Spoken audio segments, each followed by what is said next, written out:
ఆ మాంగళ్యంలో 3 మాంగళ్యాలు ఉన్నాయి.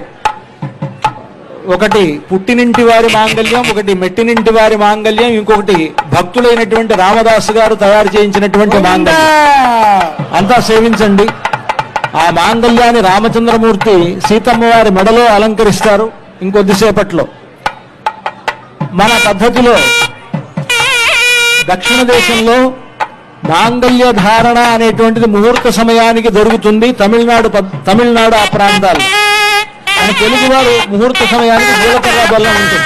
ఇవన్నీ కూడా మనలో కలిసిపోయి ఉన్నాయి. ఈ ఆచారాలన్నీ ఇవన్నీ మనకి రామచంద్రమూర్తికి ఆ ఆచారములన్నిటితో పాటు జరిగేటువంటి గొప్ప కళ్యాణం.